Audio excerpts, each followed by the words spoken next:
chers collègues, bonjour.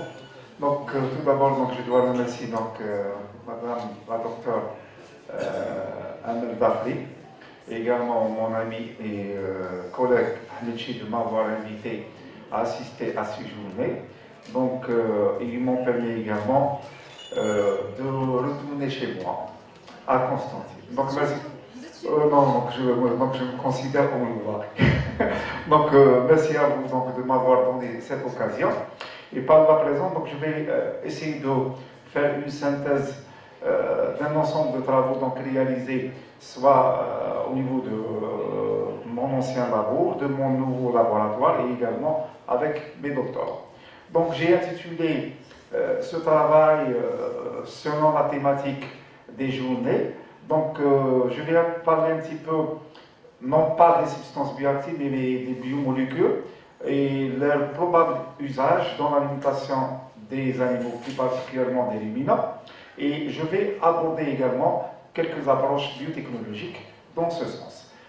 L'intitulé, c'est Utilisation des substances bioactives dans l'alimentation des ruminants, une approche biotechnologique dans le contrôle des émissions de méthane entériques.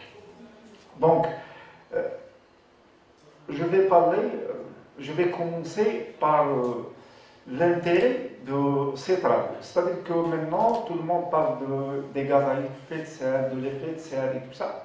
Cependant, on oublie que l'effet de serre en lui-même, c'est un phénomène naturel, c'est un processus naturel.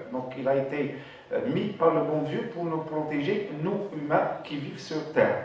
Tout simplement, si on revient à cet effet de serre, tout simplement, si il n'y avait pas le soleil, on n'aura pas de l'énergie qui permet une vie sur cette terre.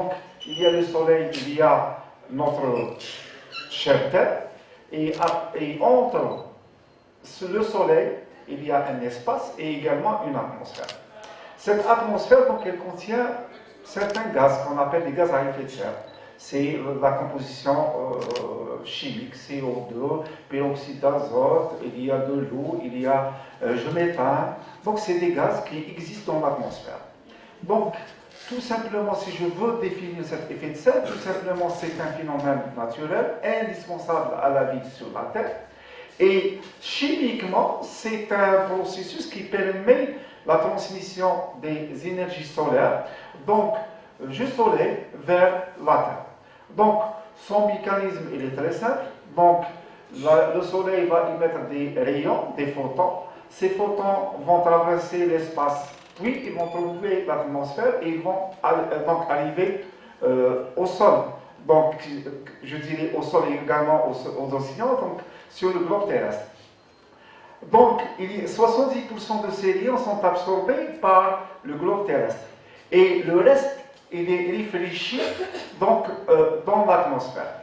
Lorsqu'ils sont réfléchis dans l'atmosphère, il y a une partie qui sera retenue par ces gaz à effet de serre et l'autre partie, elle sera rejetée, je dirais, dans l'espace. Si on imagine que la Terre, elle n'était pas dotée de cette atmosphère, je vous dirais que la température elle sera de moins 18 degrés Celsius toute l'année. Cependant, avec ce processus effet de serre, on arrive à avoir une température moyenne de plus 15 degrés Celsius. Et le problème maintenant, on le comprend, de l'effet de serre, il est dû essentiellement à l'augmentation des gaz qui sont présents dans l'atmosphère. L'augmentation de ces gaz a engendré un autre processus écologique, c'est le réchauffement climatique. Et le réchauffement climatique, c'est tout simple, c'est l'augmentation globale de la température de notre globe terrestre. Il y a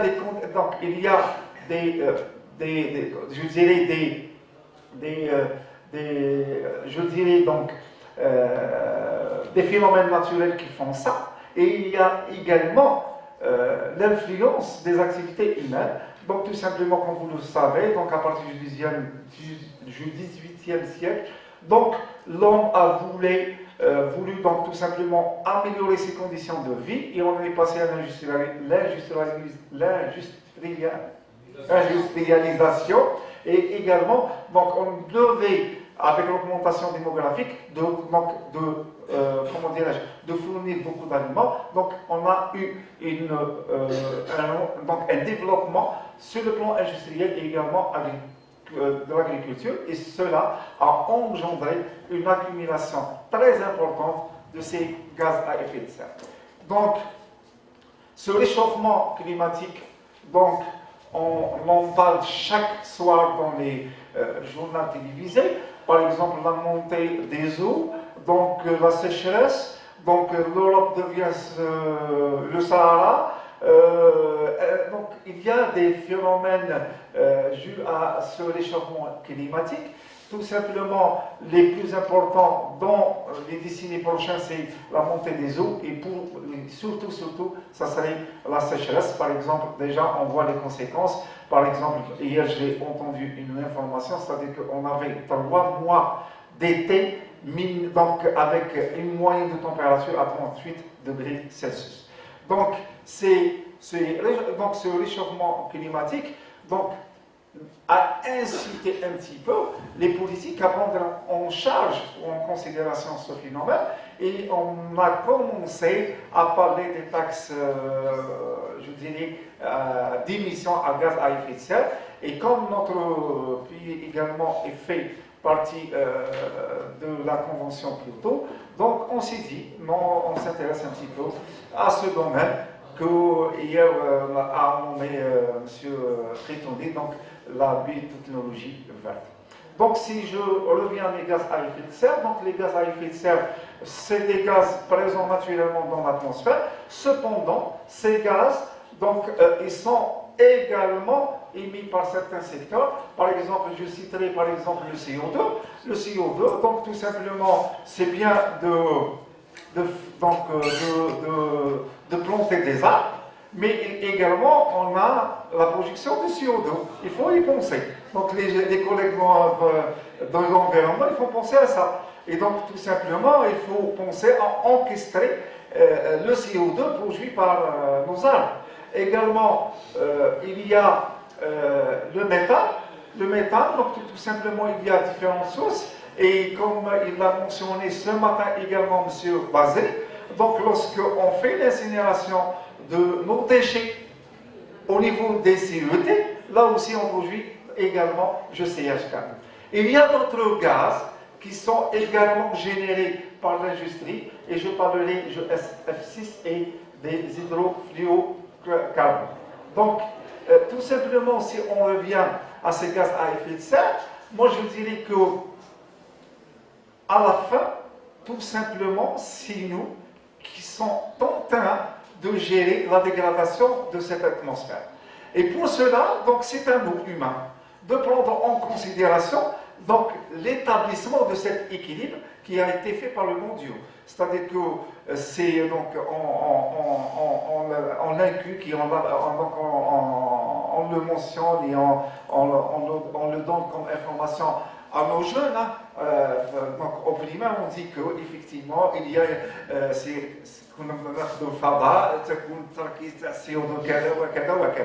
cependant, on ne mentionne pas que effectivement, lorsqu'on modifie ces concentrations, donc on aura des problèmes environnementaux.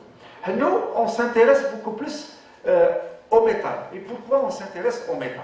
Tout simplement, si on prend les gaz, donc tout simplement, sur le plan, là, c'est des définitions purement environnement, c'est-à-dire que chaque gaz a certaines caractéristiques. Et sur le plan environnement, donc on prend 2 paramètres. Le pouvoir d'absorption des rayons, on parle de pouvoir radiatif, et également la demi-vie de ce gaz dans l'atmosphère. Par exemple, si je prends le CO2, donc sur un pouvoir radiatif, il est de 1%, puisqu'on le trouve en grande quantité dans l'atmosphère. Cependant, sa rémanence, c'est-à-dire qu'il reste beaucoup dans la nature, c'est 55 ans. Si je prends le peroxyde d'azote, donc il absorbe énormément de rayons. C'est-à-dire que si sa concentration elle augmente dans l'atmosphère, là on aura une augmentation très importante de la température. Cependant, sa demi-vie est de 4 années. Cependant, si je prends le méthane, il absorbe donc les ions à un niveau de 23, cependant il réside ou il reste moins par rapport au CO2 dans l'atmosphère. C'est pour cela qu'on s'est dit, pourquoi pas essayer de trouver des nouvelles méthodes ou des nouvelles techniques pour au moins éliminer ces quantités de méthane. Et comme vous le savez, c'est-à-dire qu'on a des taxes. À chaque fois qu'on pollue moins, on paye moins. Si on pollue plus, on paye plus. Et comme on fait donc partie de cette convention, on est censé à changer nos habitudes. Si je reviens donc au gaz à effet de serre, donc produit essentiellement, on voit que l'agriculture, elle contribue énormément également à la pollution d'effet de serre, soit par l'utilisation des pesticides, soit par l'alimentation, la production de notre alimentation, et ainsi de suite. Donc, si je vois un petit peu le camembert, donc elle est de l'ordre de 29,2%. Elle est supérieure aux moyens de transport associés. Donc, ça serait donc un deuxième point. On s'est intéressé un petit peu à ce domaine, c'est-à-dire celui de l'agriculture, et on a essayé de voir quels sont les domaines donc, impliqués dans cette pollution. Et on a vu qu'effectivement, les fermentations entériques contribuent à l'échelle de 60% ou de 60% dans cette pollution. Par exemple, je vous donne un titre d'exemple. Si je prends un ovin, donc il produit chaque jour 13 kg de méthane par jour. Si je prends une vache laitière, on est au-delà de 100 kg de méthane. Donc là, il y a certains gens qui vont me dire quel est l'intérêt. Si on prend notre cheptel par exemple, d'ovin, on est à 18 millions. 18 millions par 60 kilos, et vous faites le calcul journalier. Hein. Et si on est censé de produire notre lait, c'est le programme FNDA, le Fonds national de développement agricole 2016. Donc il insiste sur le développement de la filière production vache laitière. Donc on est censé d'avoir des vaches laitières, et les vaches laitières, donc minimum c'est 100 kg par jour. On a des perspectives, c'était l'année 2021, et il y a un deuxième programme l'année 2025. On est censé arriver à 3 millions de vaches laitières. Donc uniquement dans le bassin Sogaras, le côté Tmissa, et également le côté Guelma, et comment dirais-je, dans le côté Est. Donc vous voyez, l'ampleur de la chose, elle est très importante. Par exemple, là, j'ai essayé de vous mentionner qu'effectivement l'État algérien il prend en considération ce problème. Donc il y avait c'est des statistiques un petit peu anciennes. Donc c'est le ministère de l'Environnement maintenant. Au 2010, donc c'était le ministère d'aménagement du territoire et tout ça. Donc tout simplement, nous, principalement, ils ont accentué les contaminations. C'est-à-dire qu'on fait partie d'une commission, et ces commissions, donc, on doit faire le bilan de nos émissions atmosphériques. Par exemple, nous, puisqu'on a l'industrie pétrolière qui est développée, donc là, je ne dirais pas on triche, c'est-à-dire on montre qu'effectivement on pollue uniquement dans un secteur. Mais moi, j'étais un petit peu interpellé par le domaine de l'agriculture et des forêts, puisque tout simplement je suis en train de suivre de près ces problèmes-là, et je vois qu'effectivement, même sur le plan agriculture, on pollue beaucoup. Donc on est à peu près à 6019 giga gaz. C'est ça, je me range l'unité. Donc, je reviens à ce gaz entérique, et je remercie mes étudiants pour cette photo. Donc, tout simplement, il y a quelques-uns qui ne connaissent pas un petit peu c'est quoi ce gaz entérique, ce méthane entérique, comment ça se passe chez les ruminants. Donc tout simplement, je vais un petit peu vous expliquer brièvement. Tout simplement, lorsque tout ruminant va goûter son alimentation, donc la dégradation de cette alimentation, elle ne se fait pas comme chez nous. Nous, on est des monogastriques, c'est-à-dire qu'on a un estomac, et cet estomac, donc, il est doté des enzymes hydrolytiques au niveau de l'estomac, et donc on va dégrader notre alimentation. Cependant, les ruminants, c'est des animaux polygastriques, c'est-à-dire si on va faire l'anatomie de leur estomac, c'est un estomac en différents compartiments. Le plus important de ces compartiments, c'est le rumen. Le rumen, c'est le kesha. Donc le rumen, c'est tout simplement c'est le fermenteur en système anaérobie des ruminants. Donc, et ce dernier, c'est un fermenteur pourquoi? Donc, tout simplement, il abrite un microbiote très diversifié. Donc, il y a des protozoaires, il y a des champignons, il y a des bactéries, il y a de tout. Il y a un consortium bactérien. Et sans ce consortium bactérien, donc aucune dégradation ne se fera. Donc toutes les enzymes sécrétées pour dégrader l'alimentation broutée par le ruminant, elle est d'origine microbienne. Donc tout simplement, lorsqu'il va dégrader, tout simplement, il va engendrer tout simplement de l'énergie. Nous, on a notre énergie sous forme d'ATP. Cependant, ces derniers, les ruminants, ils ont l'énergie sous forme d'acide gras volatile. Donc, et qui dit voie métabolique production d'acide gras volatile, cela sous-entend qu'il y a production d'hydrogène. Le bon Dieu a fait les choses d'une manière extraordinaire. C'est-à-dire qu'il y a production d'hydrogène à côté. Il a mis les agents qui pourront utiliser de cette chaîne trophique. Ce sont les archibactéries. Cependant, les archibactéries, ils vont utiliser cet hydrogène, ils vont diminuer la pression de l'hydrogène au niveau de lui-même. Cependant, ils vont nous produire un gaz. C'est le méthane. Et également, ce n'est pas la seule voie qui existe dans l'humain, il y a d'autres voies. Il y a la voie acétique, donc la projection d'acide acétique.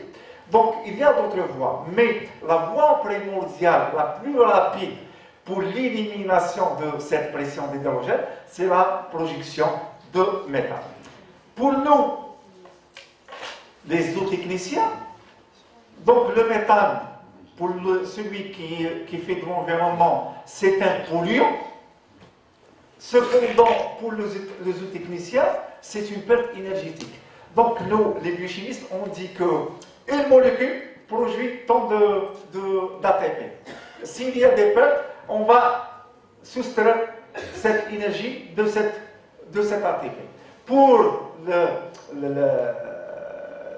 le cas des lumineux, je vous dirais que si on prend 50 molécules de glucose, on perd au cours de route, ou on produit au cours de route, 12 molécules de CO2.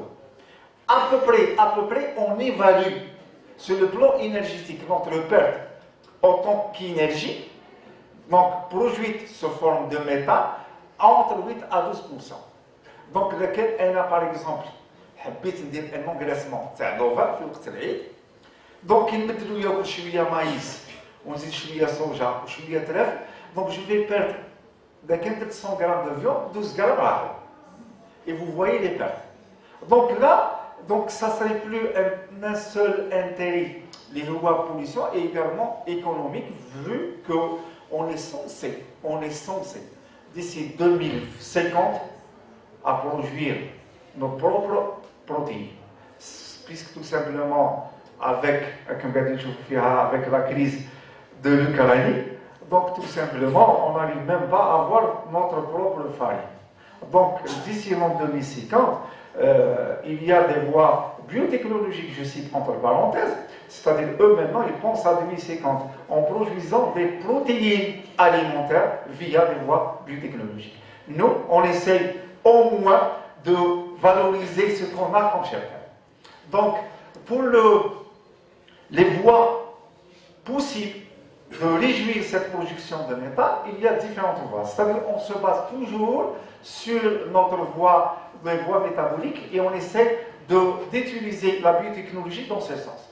Donc, la première voie, donc la première réflexion, c'était pourquoi pas éliminer ces méthanogènes. Les bactéries, les antibactéries méthanogènes. Cependant, il y avait des travaux qui ont été faits, mais on a constaté que les antibactéries méthanogènes, la précision des méthanogènes, c'est là. مشكلة تتفخمنا البقرة. Il y a le problème de l'urinique vert. On était obligé de faire des, comment dirais-je, des, je ne sais pas le terme technique, on était obligé de dévisser le dégaz. On a pensé également, on s'est dit que tiens, ces antibactéries, on les trouve dans la phase liquide, qui est le chat. C'est la phase liquide. Et entre-temps, la plupart des archibactéries, elles se fixent sur les protozoaires. Puisque tout simplement, les protozoaires, ce sont eux qui font le transfert d'hydrogène de la phase liquide vers les archibactéries. Ils ont pensé à faire une déformation, c'est-à-dire à utiliser des méthodes biotechnologiques pour éliminer ces protozoaires. Et là, on a constaté, effectivement, on avait une réduction de méthanogénèse, mais également, on avait de la biomasse microbienne. Mais la biomasse microbienne, c'est-à-dire qu'elle ne bénéficie pas, c'est-à-dire que ce n'était pas un bénéfice pour l'animal, mais beaucoup plus pour les bactéries qui sont hébergées dans le lui-même, c'est-à-dire les bactéries cellulolytiques et amylolytiques. C'est-à-dire que les protéines d'origine microbienne ne passent pas jusqu'à l'intestin où ils profitaient même de l'animal. Là aussi, donc, c'était une autre voie d'élimination ou de réduire, comment dirais-je, la projection de méthane. L'autre voie, comme j'ai cité, ils sont dit pourquoi pas orienter les voies métaboliques vers la projection d'acétogénèse. Et là, lorsqu'on produit beaucoup d'acide, on a un problème donc, sur le plan vétérinaire, c'est l'acidose. C'est-à-dire qu'on aura un rumen acide, et là, donc, on peut avoir la mort de nos bactéries. Donc, ces différentes voies, donc, c'est-à-dire les outils biotechnologiques utilisés. Donc, il y avait des outils, je dirais, de déphonation, c'est-à-dire qu'on utilise des produits chimiques qui tuent les protozoaires, comme il a cité par exemple les fungi ou les champignons. Soit on utilise des probiotiques, on utilise c'est-à-dire des levures, et ces levures vont bouffer, c'est-à-dire que, comment dirais-je, c'est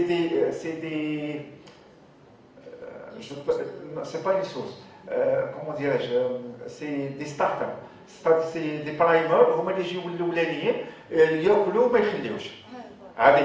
C'est des probiotiques, c'est pas dans le sens probiotique. Et là aussi, il y avait une autre approche technologique, c'est l'utilisation des vaccins contre ces archibactéries. Donc, mais il y avait une réflexion, donc à peu près c'est 2010, 2009, 2011, il y avait une autre réflexion. On s'est dit qu'effectivement, les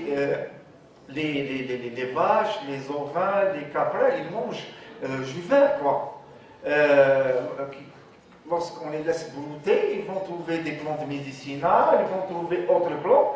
On s'est dit que, est-ce que ces animaux ont une réflexion de la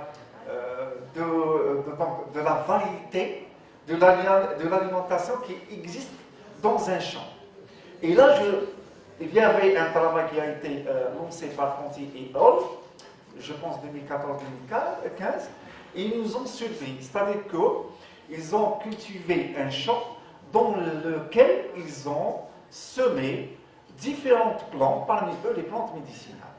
Et ils ont fait des constatations de zootechniciens. Là, la surprise, elle était immense. C'est-à-dire que lorsque l'ovin il broute, il choisit ce qu'il mange. Donc là, on va voir la salade. Donc, on choisit ce qu'on mange selon nos besoins. Donc l'animal, il le fait. Et là, on avait l'idée de dire pourquoi pas utiliser ces ressources végétales pour réguler ces voies métaboliques. Et là, je vais un petit peu parler dans 2 diapositives comment on arrive à quantifier ces gaz chez les ruminants. Donc il y a des voies, donc des méthodes de mesure in vivo, il y a des méthodes de mesure in vitro. Puisque moi j'insiste sur le savoir-faire et également le transfert de technologie, c'est très important. Donc c'est des techniques, je vous dis que c'est des techniques maîtrisées, c'est des techniques très simples.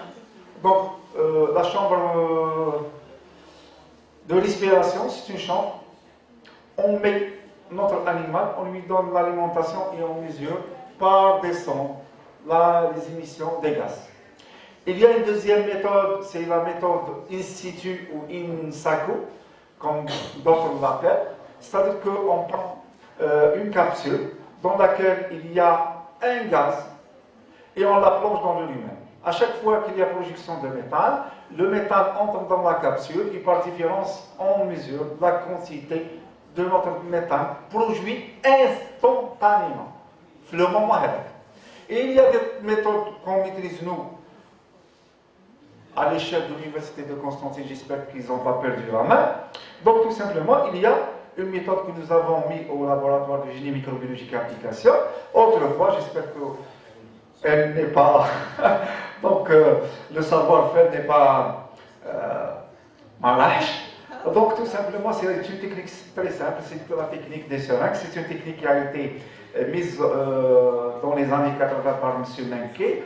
Et c'est une technique qu'on mesure facilement les gaz produits, soit par méthode chimique, soit par méthode de chromatographie en phase gaz. Pour un petit peu ouvrir votre appétit à faire la recherche dans ce domaine, j'ai essayé de recenser l'ensemble des travaux qui ont été faits sur les molécules ou les biomolécules et ceux qui ont un intérêt pour ce domaine des gaz à effet de serre. Je vous dirais que, par exemple, si je prends un composé, je prends par exemple les saponines, il y avait jusqu'à 2018 3464 articles publiés concernant les molécules, les saponines. Cependant, c'est les articles qui ont lieu, c'est-à-dire liés, related, à l'activité biologique, il y avait uniquement 309. C'est-à-dire qu'ils ont fait des saponines, l'extraction, caractérisation, puis activité biologique. Cependant, pour une application dans l'alimentation animale, il y avait uniquement 12. Et ceux qui ont un intérêt réel, c'était 9. Donc, si je récapitule, donc jusqu'à 2018, il y avait plus de 108 618 articles publiés dans le domaine de molécules, de biomolécules, et cependant, il n'y avait même pas le 1% appliqué dans ce domaine. Pour vous dire qu'effectivement, c'est un domaine très bien, et c'est un domaine qui manque de là à explorer. Donc, je reviens à ces biomolécules et les biotechnologies. Donc là, je vais vous donner les résultats obtenus et quels sont les outils biotechnologiques qu'on doit adopter pour valoriser ces substances. Donc là, je commence avec la première molécule. Donc, il y a une controverse. Il y a des gens qui disent les molécules bioactives, il y a des gens qui disent les biomolécules, il y a ceux qui disent les métabolistes secondaires. Moi, je suis partisan de ces derniers. Donc, tout simplement, si on parle des molécules d'origine végétale, on est censé utiliser le mot métabolite secondaire. Cependant, si on fait une extraction géomolécule à partir juste du prokaryote, là, je dirais biomolécule. Donc, tout simplement, puisque les métabolites secondaires sont des molécules issu d'un métabolite qui dérive d'un métabolite, non, qui est, je dirais, parallèle et parfois chanté avec le métabolisme primaire et qui engendre des molécules qui n'ont pas un intérêt pour la croissance de la bactérie, mais cependant, ils constituent l'immunité de la plante. C'est-à-dire que nous, on est doté d'un système immunitaire, les anticorps. Pour les plantes, le système immunitaire, c'est les métabolites secondaires. Et parmi ces métabolites secondaires, j'ai commencé par une molécule très importante dans l'alimentation animale, c'est les tanins. Les tanins, pourquoi ils sont très importants et très intéressants? Puisque c'est des grosses molécules. Et qui dit grosses molécules, dit des sites de fixation adéquats. Donc tout simplement, si je prends les tanins, c'est des produits chimiques très intéressants pour la précipitation des protéines.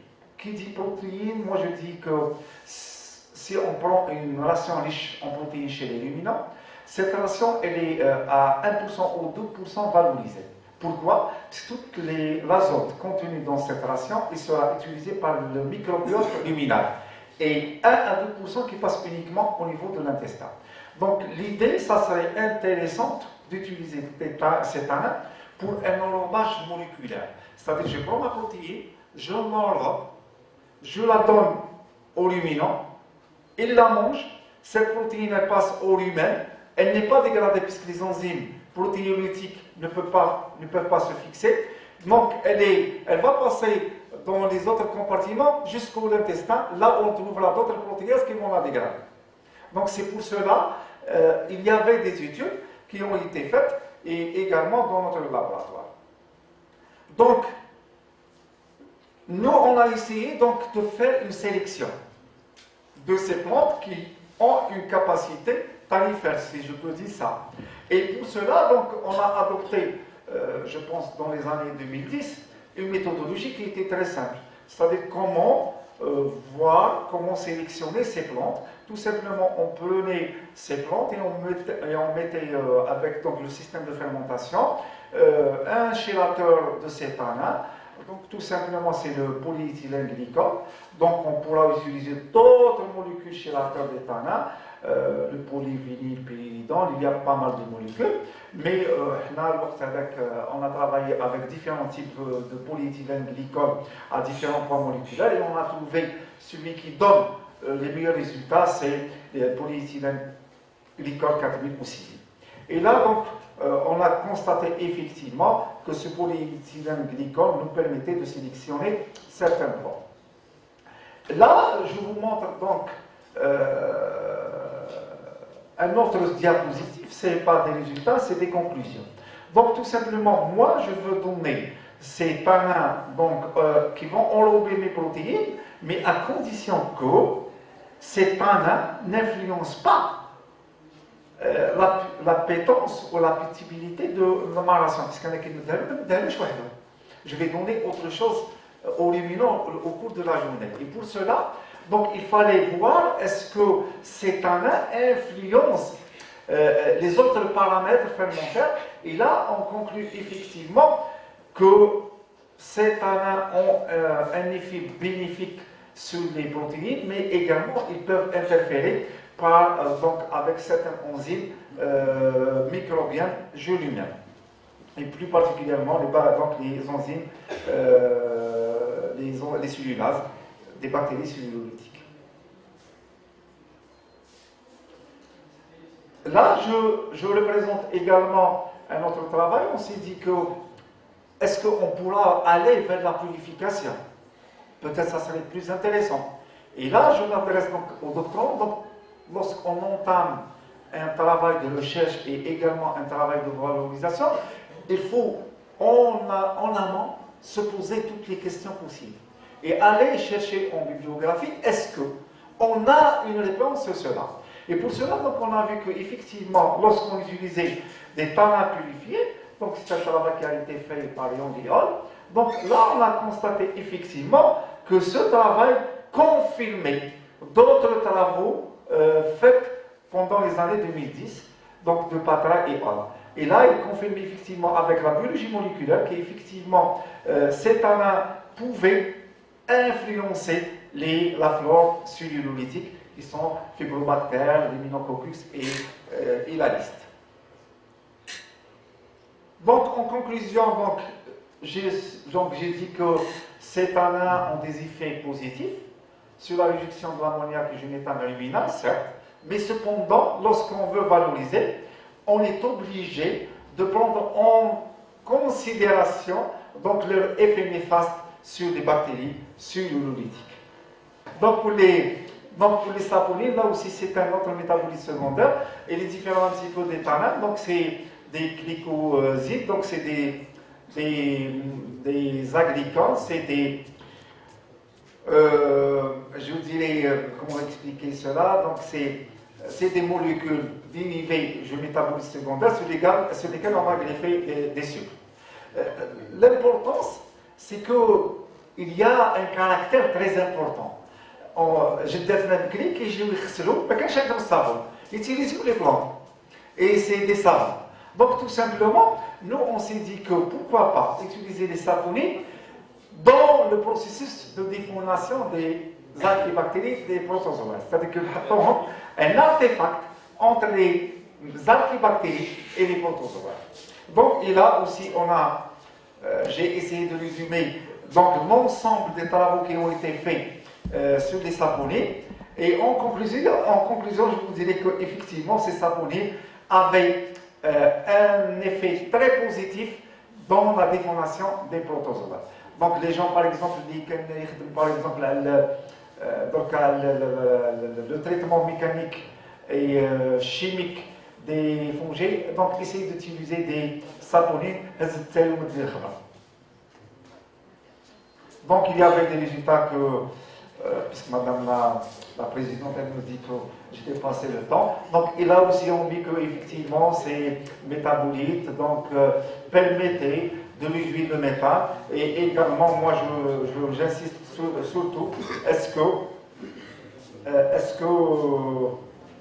il y a la conservation de l'appétitibilité de ces aliments. Là je m'arrête, je me donne un petit peu le temps. Donc là c'est un travail que je dois surtout pour les doctorants et les doctorants, donc les huiles essentielles. Donc toutes les huiles essentielles, donc là franchement, les résultats sont très probants. Et pourquoi? Tout simplement, il y a eu la vaccination de ces archibactéries. Là, on pourra utiliser ces huiles essentielles et tout le monde sait que les huiles essentielles, c'est des molécules qui ont des activités antibactériennes, antifongiques et tout ça. Pourquoi pas utiliser ces huiles essentielles? Le seul problème, c'est que ces huiles essentielles, donc je résume, ces huiles essentielles, donc tout simplement, donc là j'explique un petit peu leur mode d'action. Donc si on prend les huiles essentielles, donc le choix, la vectorisation des molécules, des biomolécules, c'est-à-dire qu'on n'utilise pas une molécule X pour une activité X. Cette activité, elle est liée soit à sa structure, soit à sa composition. C'est ce qu'on appelle globalement la vectorisation. Et là, je vous dirais que pour les huiles essentielles, si on choisit des huiles essentielles qui contiennent beaucoup plus des composés lipophiles, on va engendrer une action. Cependant, si on utilise des huiles essentielles qui contiennent des groupements hydroxyles comme le carbachlore, on aura d'autres actions. Et là, pour les huiles essentielles, leur utilisation nécessite au préalable, donc tout simplement un procédé biotechnologique de présentation. C'est-à-dire si on prend une huile essentielle en radon au ruminant, il faudrait qu'elle sera volatilisée. Là, donc il faut penser aux nouvelles technologies qui sont les nanotechnologies. Pourquoi pas prendre cette huile essentielle, l'encapsuler et la donner au ruminant. كما قال هو احنا رايحين ناكلوا عندنا الحليب تاع الاستوما نشربوا الحبه تاعها وناكلوا. On va faire la même chose pour les ruminants. C'est les défis du futur. D'accord. Donc, pour les conclusions, monsieur le doyen, donc tout simplement, on dit que les métabolites secondaires de plantes, molécules bioactives, ont le potentiel de modifier la fermentation luminale et par conséquent améliorer la production animale. Leurs effets seront considérés favorable s'il engendre une augmentation ou il ne change pas la projection des AGV, c'est la source de l'énergie, et induisent une réduction dans la projection d'ammoniac et de méthane. Ces molécules utilisent des mécanismes différents et complexes, dans la majorité des cas, plus qu'un même mécanisme est déployé. C'est-à-dire qu'on est en train de travailler avec un système vivant, et ce système vivant, donc, on doit étudier au préalable. Donc, si j'introduis cette molécule, est-ce qu'elle ne va pas engendrer des effets indésirables? Leur action dépend et varie. Oui, dépend. Je suis votre invité. Leur action dépend et varie avec la concentration, le spectre d'activité, leur interaction et surtout la quantité des métabolites actifs dans les extraits, si on veut là, non pas utiliser la molécule en elle-même, mais l'extrait brut. Là, je donne un petit peu les perspectives d'un tel travail. La détermination des concentrations inhibitrices des molécules bioactives purifiées sur les cultures luminales pures est nécessaire pour déterminer le spectre de l'activité antimicrobienne. Et je vais parler des deux dernières conclusions, c'est les plus importantes. Le recours à d'autres sources, nouvelles molécules bioactives comme les bactériocides, et là je m'arrête. Et là je m'arrête. Donc tout simplement, puisque Amel de faire appel à les biotechnologies. J'essaie de parler des biotechnologies. Donc tout simplement, il y a une nouvelle voie, c'est, vous savez que d'ici 2050, et c'est la FAO qui le dit, c'est l'OMS qui le dit, tous les antibiotiques disponibles seront inefficaces. Le bon exemple, c'est le SARS-CoV-2. On est arrivé à utiliser des générations 4 et 5 d'antibiotiques. Qui dit génération 4 et 5, c'est-à-dire c'est des antibiotiques qui sont utilisés uniquement dans les hôpitaux en extrême urgence. Nous, on les a utilisés couramment et en grande quantité pendant le SARS-CoV-2. Je ne sais pas, on est à quel taux de résistance, mais on devient résistant. C'est pour cela, donc, une voie biotechnologique, moi, j'ai mes bactéries aussi pour mon alimentation animale. Mais c'est une nouvelle voie. C'est des molécules qui miment les mêmes activités que les antibiotiques, mais ce ne sont pas des antibiotiques. C'est des molécules qui sont synthétisées par des bactéries lactiques. Et c'est une nouvelle voie biotechnologique qu'on pourra utiliser d'ici les années prochaines, si on a des molécules purifiées. Et je reviens à la synthèse biologique de M. Saïd Bel, si on arrive à définir ce domaine comme parmi les domaines d'urgence dans la santé algérienne, on sera en avance par rapport à ce que nous attendra d'ici l'an 2050. Et également, la chose la plus importante, puisque nous on pense beaucoup plus aux biomolécules bioactives, c'est-à-dire les molécules à effet thérapeutique. Et de là même, en conclusion, je dirais que les défis de la biotechnologie maintenant, c'est de trouver des méthodes à l'échelle nanoparticule. Et là, donc, on est censé de puiser dans notre savoir afin d'élaborer, afin de mettre en place des techniques de nanotechnologie pour la conservation et la préservation de ces biomolécules. Et merci à vous.